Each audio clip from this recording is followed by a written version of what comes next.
Hello friends, welcome to Technique. This is Nurmal here, and in this video we're going to do a camera comparison of two mid-range phones, the Xiaomi Redmi Note 5 Pro with the Moto G5S Plus. So these two devices have dual camera setup and quite good cameras in this price segment. So in this video we'll analyze the different camera samples taken with these two devices and see which is better in different light conditions, namely the daylight conditions, then close-up images, low light, portrait, and also the selfie experience along with the video recording. So before going into the detailed camera samples, let's first have a look at the camera on these two devices. So the Xiaomi Redmi Note 5 Pro comes with a dual camera. It's a 12 megapixel primary camera, f-stop 2.2 aperture, 5 megapixel secondary camera with again f-stop 2.0 and face detection autofocus, LED flash, and on the front panel we have a 20 megapixel camera with f-stop 2.2 aperture. Now on the Moto G5S Plus we have a dual 13 megapixel camera, f-stop 2.0 aperture, autofocus, dual tone, dual LED flash, and on the front panel we have an 8 megapixel camera with f-stop 2.0 and an LED flash. Now let's go straight into the video recording taken with these two devices.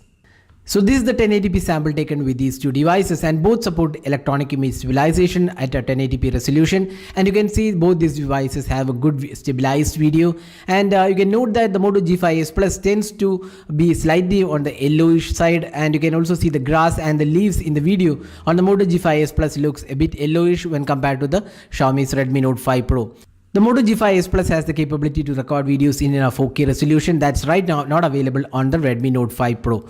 But we still feel the Redmi Note 5 Pro produces slightly better overall video because of the yellowish tint on the Moto G5S Plus. So that was a video recording taken with these two devices.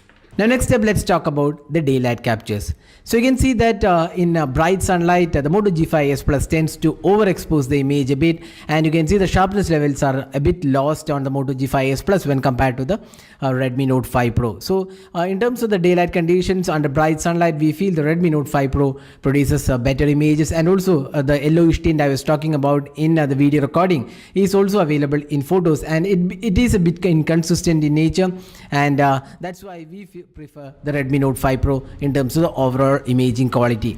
So the Moto G5S Plus is also quite good snapper, but it is a bit inconsistent in terms of the imaging quality. So these are the daylight captures taken with these two devices. Now looking at the close-up images, so here we feel both these devices does a pretty good job overall, but again that yellowish tint is occasionally added in the images. You can see this image, you can see the leaves have turned yellowish when compared to the Redmi Note 5 Pro, and at times Moto G5S Plus produces some really good results, but the inconsistent nature of the Moto G5S Plus camera makes the Redmi Note 5 Pro look better overall. Now next up, the low light captures taken with these two devices. So here you can see that both these devices produce some really good low light capabilities, but the sharpness levels are better on the Redmi Note 5 Pro, and also the noise is slightly lesser on the Redmi Note 5 Pro when compared to the Moto G5S Plus. So our choice would be the Redmi Note 5 Pro in terms of the low light performance.